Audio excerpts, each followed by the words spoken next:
everybody, KeriESpencer here, hoping all is well. And if you're here, then that means you care about your brain, or you're at least curious to know what you can do to protect it from these horrible diseases that have been trolling us, like Alzheimer's disease. We finished up with episode 2 of Alzheimer's, the Science of Prevention. And so now I'm going to go into the first part of the recap for episode 3, which is Alzheimer's, the Prevention Toolkit.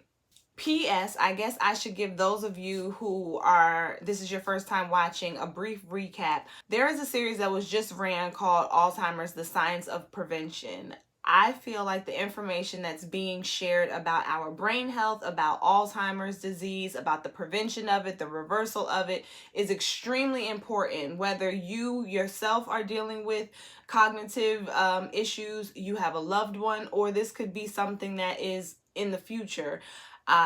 There is great information that these doctors, scientists, practitioners are spreading, but there's not enough people who know about it. So I feel like, because of the story that I've had with Alzheimer's in my family, I feel like it's my obligation to share the information that I come across. And so I knew that a lot of people probably wouldn't have known about this series, or wouldn't take the time to listen to the whole series. So I said, how can I get the information to people? So I have watched the series, and I am basically taking notes and really sharing my notes with you guys. So it's kind of like making this into a study group, and I'm bringing the notes to the study group.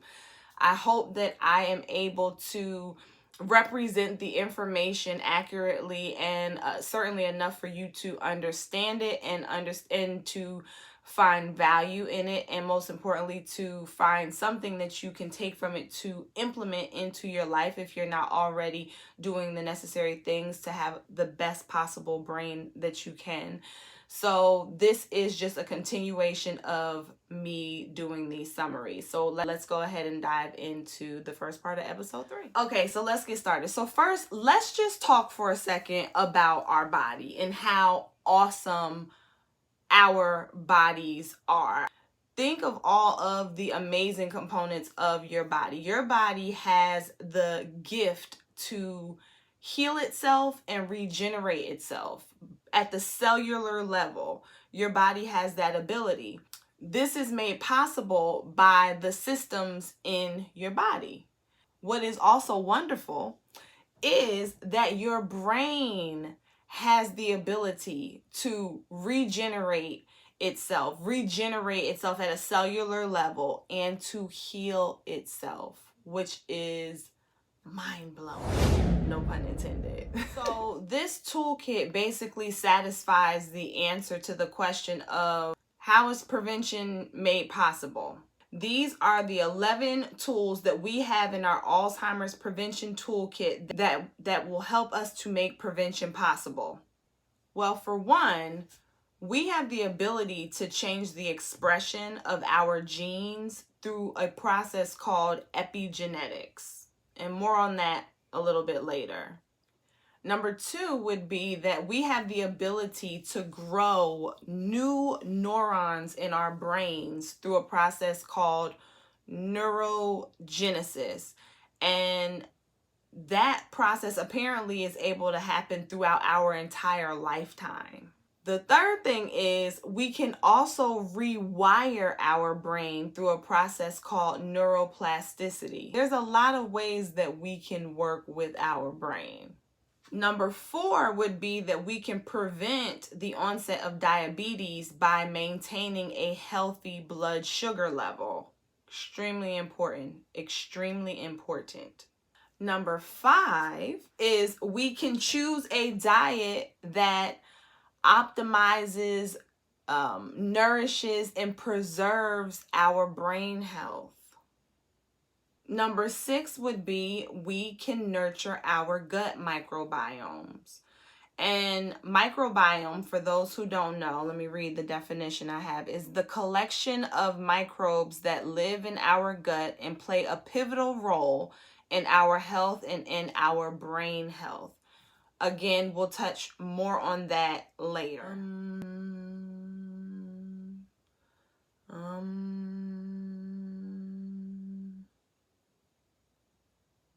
Number 7, reduce stress, and therefore reducing the amount of inflammation in our brains. Namaste. Number 8, we can exercise to get healthier brains.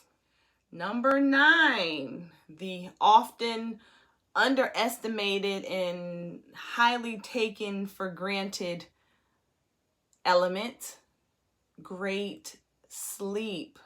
Number 9 is we have the ability to get great, fulfilling, nourishing, peaceful, sound sleep. Number 10, and when we get deeper in this is going to be a tough one for some people. Avoid environmental exposures that may threaten the brain. And this, I mean, in today's day, it's really hard to totally avoid certain toxins and pollutants because they are all around us. They are in everything.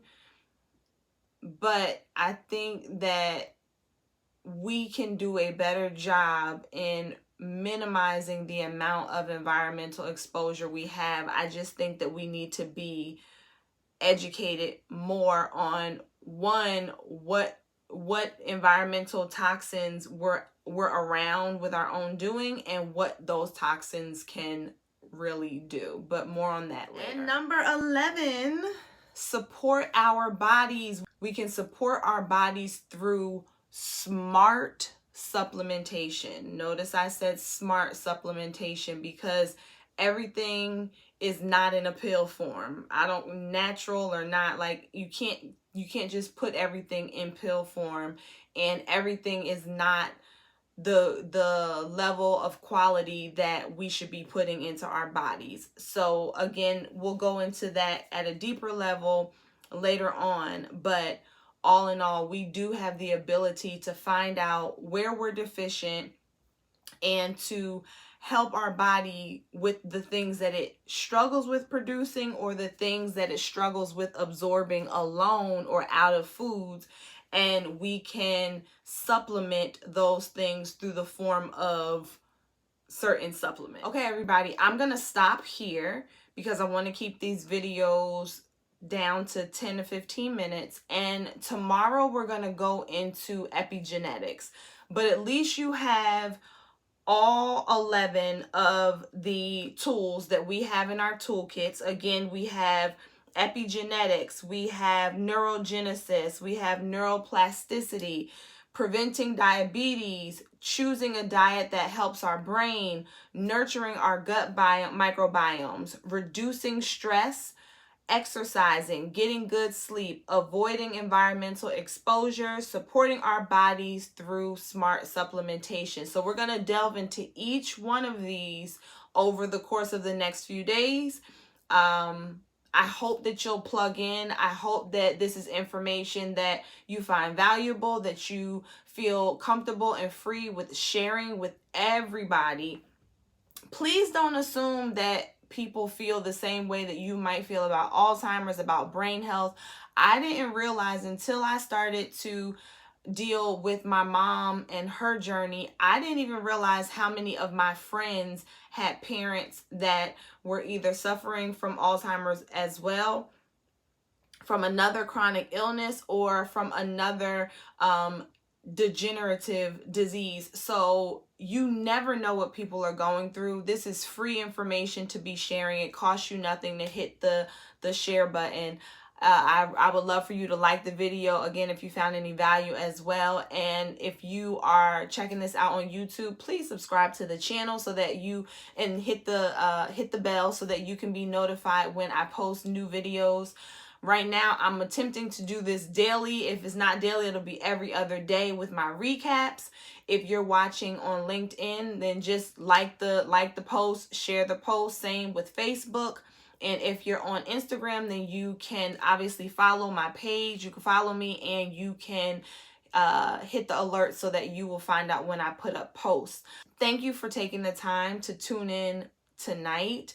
Thank you for taking the time for yourself and for your brain health, and thus for the rest of your body. I will also be doing other videos on other components of health. It's just I want to make sure that I am locking in on this Alzheimer's series and keeping my videos as close together as possible with posting. So heavily focused on brain health. That's my passion point.